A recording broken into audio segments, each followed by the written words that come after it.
சரி, அடுத்து உளவியல் ரீதியான தகவல். பகல் பொழுது இப்போ உதாரணத்துக்கு எனக்கு பர்சனல் அசிஸ்டண்ட்டாக நிறைய பேர் இருக்காங்க. அவங்க எல்லாத்துக்கும் நான் சம்பளம் கொடுத்துட்றேன். ஓகே, மந்த்தான ஒரு 5 lakhs. ஓகே, சரி, என்ன ஸ்டேட்டஸ் நான் சொல்கிறேன், அது தகுந்த மாதிரி சூழ்நிலை அமைச்சு கொடுங்க. பகல் டைம்லாம் டைனாசர்ஸ் மாதிரி இருக்குது. இந்த டைனாசர்கள் வாழ்ந்த காலத்தில் ஒரு மனுஷன் போய் வாழ்ந்தால் எப்படி போராட்டமாக இருக்குமோ அதே மாதிரி இருக்கிற மாதிரி இருக்குது. அதனால் பகல் டைமில் நமக்கு எல்லா விஷயமும் நம்ம தோதை அமைச்சிக்கணும். ஓகே, அது தகுந்த மாதிரி சூழ்நிலை தான் நம்ம உருவாக்கணும். ஓகே, அடுத்து ஸ்டூடியோலேயும் நல்லா சம்பாதிக்கலாம். ஓகே, நமக்கு ஸ்பான்சர் கிடைக்கிறத பொறுத்து தான் அடுத்தடுத்த நிலை அப்படின்றது தோதாகும். ஓகே, சரி, எரர் என்ன அப்படின்னு பார்த்தீங்கன்னா, மேனகா சுரேஷை பொறுத்த வரைக்கும் என்ன எரர் அப்படின்னா, சோப்பனாங்கி வச்சு ஓரளவு பயமுறுத்தி ஓரளவு தோதா அமைச்சிக்கலாம்னு நினைக்கிறாங்க. ஆனால் சோப்பனாங்கி இப்போ மார்க்கெட்டு கிடையாது அப்படின்றது மேனகா சுரேஷ் புரிஞ்சுக்கணும். பேய்க்கெல்லாம் எங்கே போய் மனுஷங்களுக்கே நிறையா விஷயம் தோதாக மாட்டேங்குது. இதில் பேய்க்கு எப்படி போய் தோதாகும்? அதுவும் பேயாக இருந்துச்சுன்னா பரவாயில்ல. அது பேயானது இப்போ ஒரு மனித நிலையில் தான் இருக்குது. அதுவும் இன்னும் மட்டமான நிலையில் இருக்குது. அது ரொம்ப இணக்கமாக இருக்குது. ஒரு மனித நிலையில் இருக்கக்கூடிய ஒரு பெண்ணு ஒரு சாதாரணமாக ஒரு 30 நாள் வேலைக்கு போய் ஒரு மாத சம்பளம் வாங்கும். அது கூட சோப்பனாங்கியால் வாங்க முடியாது. ஏன்னா அந்தளவுக்கு அது ஒரு நிலையில் தான் இருக்குது. அதை தோது பார்க்குற அளவுக்கு அவங்க ஃபேமிலியில் டெய்லியும் 1 கோடி ரூபா செலவு பண்ணாங்கன்னா சோப்பனாங்கி ஓரளவு தோதாகும். யார் செலவு பண்ண முடியும்? இவ்வளோ பெரிய ஆசிரமத்துக்கே 1 கோடி ரூபா ஃபண்டு தான் கொடுக்கணும் அப்படின்ற மாதிரியான யூனிவர்சல் லெவலில் ரூல்ஸ் சொல்கிறாங்க. இதில் சோப்பனாங்கிக்கு போய் ஒரு தினமும் 1 கோடி ரூபா கொடுக்குறன்றது தோதாகாது. அதனால் சோப்பனாங்கியை பொறுத்த வரைக்கும் என்ன தகவல் அப்படின்னா, ஒரு சமையல்காரியாக மாறலாம், சமைச்சு போடலாம் உணவு. ஓகே, அது வேணால் நம்ம தகவல் சொல்லலாம். மற்றபடி சோப்பனாங்கி அவங்க ஹஸ்பண்டோட தாம்பத்திய உறவு இல்லாதனால அவங்க ஹஸ்பண்டு பிடிச்சி சித்திரவதை பண்ணுற மாதிரியான ஒரு இன்டெலிஜென்ட் டீம் ரிப்போர்ட் தகவல் சொல்கிறாங்க. நம்ம என்னங்க பண்ண முடியும்? சோப்பனாங்கி போய் நான் இத்தனை வருஷமாக லவ் பண்ணேன், அத்தனை வருஷமாக லவ் பண்ண போய் கல்யாணம் பண்ணிடுச்சு. சரி, இப்போ சந்தோஷமாக வாழ்ந்தால் பரவாயில்ல. இங்கே வந்துட்டு போகிற இடத்துலலாம் பட்டர்ஃப்ளை அட்டாக் செஞ்சுக்கிறது, நம்மளே பிடிச்சி தோது பார்த்தா நம்ம என்னங்க பண்ணுறது? அவங்க பேரண்ட்ஸ் அதுக்கு தகுந்த மாதிரி இருக்காங்க. சோப்பனாங்கி ஒரு பேய், பழைய கீர்த்தி போயிடுச்சு. சரி, சோப்பனாங்கி உனக்கு என்ன வேணும்? அங்கே தான் போய் வாழணுமா? அவர் கூட தான் போய் வாழணுமா? அவர் கூட தான் நீ போய் பேசணுமா? சரி போ, இந்த உனக்கு காசு அப்படின்றப்போ சோப்பனாங்கி தகுந்த மாதிரி சூழ்நிலையை நான் அமைச்சிக்கிட்டு சோப்பனாங்கி நான் கேர் செஞ்சுக்குவேன். இதுதான் நிரந்தர தீர்வு. ஓகே, அதனால் சோப்பனாங்கி விட்டுருங்க மேனகா சுரேஷ் அவர்களே. பட்டர்ஃப்ளை அட்டாக்கெல்லாம் எதுவும் தோதாகாது. ஓகே, அதை நீங்கள் சரியாக புரிஞ்சிக்கணும். ஓகே, சரி, அடுத்து ஸ்டூடியோ பொறுத்த வரைக்கும் நான் நிறையா டைட்டிலு, நிறையா ஸ்டோரி, நிறையா ஸ்க்ரீன் ப்ளே, நிறைய கான்செப்ட் அப்படின்ற மாதிரிலாம் யோசித்து வச்சுருக்கேன். ஓகே, அதெல்லாமே நடைமுறைப்படுத்தணும். இதுக்காக நம்ம யதார்த்த ரீதியாக எந்த வேலை வெட்டிக்கும் போகாமல் ஆன்லைனில் புக் பண்ணிகிட்டு இருந்தாலும் தோதாகாது. ஏன்னா வார்ம் அப் அப்படின்றது மிகவும் அவசியம். அப்படின்றப்போ யதார்த்த ரீதியாக அந்த சூழ்நிலைக்கு தகுந்தமான ஒரு அலைவரிசையில் நீங்கள் ரெடியாக இருக்கணும். இப்போ நான் ரெடியாக இருந்தால் மட்டும் போதாது, நீங்களும் ரெடியாக இருக்கணும். ஸ்டூடியோவில் இருக்கீங்களும். அப்போ தான் உங்களுக்கு தேவையானது எல்லாமே தோதாகும். ஓகே, அதனால் சம்பாதிக்கிறப்போ நல்லா சம்பாதிக்கணும். அதுக்கு தகுந்த மாதிரி சூழ்நிலையை உருவாக்கணும், நேரில் வரணும், நிறையா விஷயம் எல்லாமே சாதகமாக அமையணும். ஓகே, மற்றபடி கேஷ் அப்படின்றத நம்ம கொடுத்துடலாம். ப்ரொடியூசர்கிட்ட ஒரு செக் வாங்கி யாருக்கு என்னென்ன கேஷ், இவங்களுக்கு இந்த கேஷ் அந்த கேஷ் ஒரே நாளில் கேஷ் கொடுத்து செட்டில் பண்ணிடலாம். ஆனாலுமே வேலை நடக்கணும்ல. ஓகே, அந்த விதத்தில் நீங்கள் சரியாக புரிஞ்சுக்கணும். ஓகே, ஸ்டூடியோ பொறுத்த வரைக்கும் காசு அப்படின்றது உங்களுக்கு பை ப்ராடக்ட், அது உங்களுக்கு கிடைக்கும்.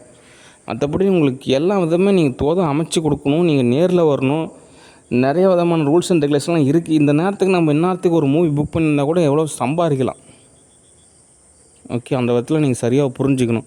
ஓகே, சரி, அடுத்த உளவியல் ரீதியான தகவல் அடுத்தடுத்து நம்ம மூவ் பண்ணிட்டு போயிட்டே இருக்கணும். அப்போ தான் தீர்வு கிடைக்கும். எங்கள் ஊரில் ஃபெஸ்டிவல் யாராவது செலிப்ரேட் பண்ணுற மாதிரி இருந்தால் செலிப்ரேட்டிங்க வரலாம். நல்லபடியாக திருவிழாவை கொண்டாடுங்க. ஓகே, அடுத்து யதார்த்த ரீதியாக என்ன தகவல் அப்படின்னா, என்னோடய நிலையிலேருந்தே நான் சொல்லணும் அப்படின்னா, எனக்கு தற்சமயம் வேலை அப்படின்றது ஒரு நல்லா இருக்குது. இன்னும் கொஞ்ச நாள் வேலை செய்யலான் இருக்கேன். அதுக்கப்புறம் ஏதாவது கேஷ் கிடைக்கிறப்போ சோனா காலேஜில் படிக்கலாம், அல்லது வேலையை கண்டினியூ பண்ணலாம். 1 வருஷம் நான் கரெக்டாக வேலை செஞ்சேன் அப்படின்னா ஓரளவுக்கு தோதாகிறப்போ அடுத்த வருஷம் ஷூட்டிங் போகலாம். ஓகே, நிறைய விதத்தில் அந்த first dimension, second dimension, third dimension அப்படின்ற நிலையில் நம்ம இப்படி தான் மூவ் பண்ண முடியும். ஓகே, இன்னும் உங்களுக்கு புரியுற மாதிரி சொன்னால் அப்படி இப்படி, அதாவது ஒரு மூவியை நீங்கள் 2.5 மணி நேரம் பார்க்குறீங்கன்னு வச்சுங்க, அந்த மூவி எடுக்கிறதுக்கே 1 வருஷம் ஆகும். எல்லாம் ப்ராசஸும் முடிஞ்சு வரது உங்களுக்கு திரையரங்கில் கொண்டு வரதுக்கு. அதனால் நிஜம் வேறு, உங்களோட மனக்கற்பனை அப்படின்றது வேறு. அதை நீங்கள் சரியாக புரிஞ்சுக்கணும். ஓகே, அதனால் என்ன தோது நிலைமை அப்படின்றத நான் உங்களுக்கு நாளைக்கு ஸ்டேட்டஸில் சொல்கிறேன். ஓகே, சரி. அடுத்த தகவல்,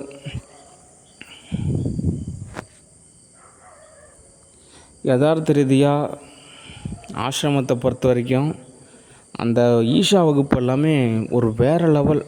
அப்ரா கண்ட்ரீஸில் வல்லரசு நாட்டில் எல்லாமே அது ஒரு நல்ல ஒரு பதமான ஒரு நிலையை உங்களுக்கு கொண்டு போய் ஆன்மீக தளத்தில் உங்களுக்கு நிறையா விதத்தில் தோதாகும். இந்தியாவை பொறுத்த வரைக்கும் அது என்னப்பா இப்படி சிரிச்சா மாசன்னு இருக்காங்க, என்ன இப்படியெல்லாம் இருக்காங்க, அப்படிலாம் இருக்கான்னு நினைப்பாங்க. நானும் ஒரு காலத்தில் அப்படி தான் இருந்தேன். அது சத்குரு, அவர் ஒரு குரு, அவர் பத்தில் கூப்பிட்டு போகிறாரு. இப்போ அவர் எனக்கு சுதந்திரம் கொடுத்துருக்காரு. அதனால் நான்லாம் நல்லவனே கிடையாது. ஓகே, யதார்த்த ரீதியாக எந்த விதமான சட்டமும் சரி, எனக்கெல்லாம் நியூக்ளியர் வெப்பன்லாம் ஆர்டர் கொடுக்குற அளவுக்கு பர்மிஷன் கொடுத்துருக்காங்க. ஒரு நாட்டில் போர் நிகழ்த்தவும் சரி, அந்த ஒரு நாட்டில் போகிற தடுக்கவும் சரி, அந்தளவுக்கு எனக்கு சுதந்திரம் இருக்குது. அந்தளவுக்கு நான் செல்வாக்காக இருக்கேன். ஓகே, அடுத்து யூனிவர்சல் லெவலில் இந்த பாவம் புண்ணியம் எனக்கெல்லாம் கிடைக்கும், எந்த பாவமும் எனக்கு சேராது. ஓகே, எவ்வளோ கொடூரமாக நடந்துக்கிட்டாலும் சரி, எந்த பாவமும் எனக்கு சேராது. அந்தளவுக்கு எனக்கு ஆஃபர் இருக்குது. இந்த நிலாவோட ஆஃபர் எனக்கு இருக்குது, எக்கச்சக்கமான ஆஃபர் இருக்குது. ஆனாலும் நான் பக்குவமாக இன்னும் நிறைய விஷயம் கற்றுக்கணும்னு நினைக்கிறேன். ஓகே, அதனால் என்கிட்டலாம் சீண்டணும்னு நினைக்கிறது, என்கிட்ட மோதணும்னு நினைக்கிறது, என்கிட்ட ஏதோ விதத்தில் நடந்துக்கணும்னு நினைக்கிறது, ஏதோ ஒரு போஸ்டிங் வாங்குறதுக்கு அப்படி இப்படி நீங்கள் ஏதாவது என்கிட்ட யாராவது ஏற்படுத்துனீங்க அப்படின்னா நீங்கள் இந்த நாட்டிலே வாழ முடியாதுங்க. நீங்கள் நேராக ஆவிகள் உலகத்துக்கு தான் போகணும். ஆனால் யதார்த்த ரீதியாக ஆவிகள் உலகத்துக்கு சொன்னதுன்னா இன்னொரு விஷயம் ஞாபகம் வருது. ஆவிகள் உலகம் நீங்கள் நினைக்கிற மாதிரி கிடையாது. அங்கே ரொம்பவே ஒரு பரிதாபமான ஒரு நிலை இருக்கும். அங்கெல்லாம் காப்பாற்றுறதுன்றது ரொம்ப பெரிய விஷயம். அந்த ஆத்மா அப்படி தவிக்கும், அந்த உயிரும் ஆத்மாவும் கதறுன்னு கதறும்.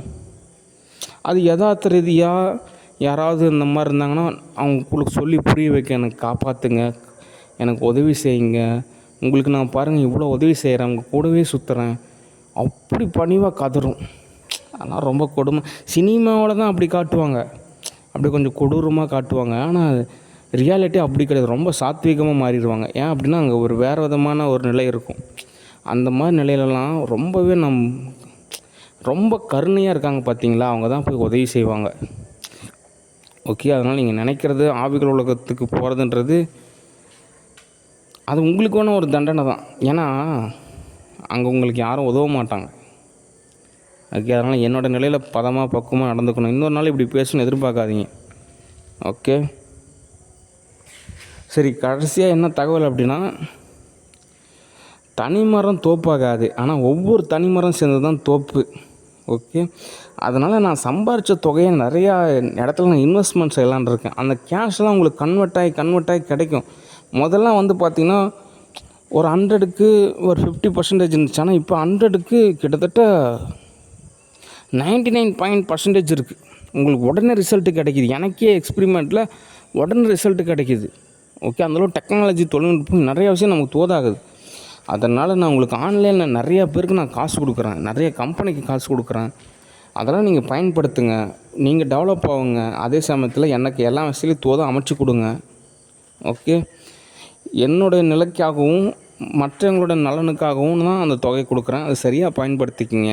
ஓகே, மற்றபடி வாழ்வியல் சுதந்திரத்தை பொறுத்த வரைக்கும் பூலோகம் அப்படின்றது நம்ம சொர்க்கமாக அமைக்கலாம். ஓகே, இப்போ ஒரு 100 கோடி பேர் தான் இருக்காங்க, அட்லீஸ்ட் ஒரு 100 பேர் தாங்க இருக்காங்க பூமியிலேயே, இவ்வளோ பெரிய பூமியிலேயே. அப்படின்றப்ப 100 பேரும் ஒற்றுமையாக இருந்தாங்க அப்படின்னா வாழ்கிற கிரகம் சொர்க்கம், மனநிலை சொர்க்கம், எல்லா விஷயத்துலையும் நம்ம தோதாக அமைச்சிக்கலாம். அதுக்கு நமக்கு ஒற்றுமை தேவை. ஒற்றுமை இருந்தால் எல்லாமே தோதாகும். பாரதியார் சொன்ன மாதிரி தான், ஒன்றுபட்டால் ஒன்று வாழ்வு, நம்மையில் ஒற்றுமை நீங்கள் அனைவருக்கும் தாழ்வு அப்படின்ற மாதிரியான ஒரு சொற்றொடர் இருக்குது. ஓகே, தமிழ் மொழியும் ஒரு நல்ல மொழி தான். எனக்கு கொஞ்சம் கேஷ் கிடைக்கிறப்ப கரஸில் எம்ஏ தமிழ் படிக்கலான் இருக்கேன். முதலாவது பிஏ தமிழ், அதுக்கப்புறம் எம்ஏ தமிழ், அதுக்கப்புறம் அதிலே பல்கலை படிப்பு வரைக்குமே படிக்கலான் இருக்கேன். அதே மாதிரி தான் இங்கிலீஷும் படிக்கலான் இருக்கேன். ஓகே, நிறைய விஷயம் இப்போதான் அமைச்சிக்கலாம். ஓகே, சரி. டிஎஸ்டிஎஸ் ப்ரைவேட் லிமிடெட் கம்பெனிஸ். நன்றி, வணக்கம், பாய்.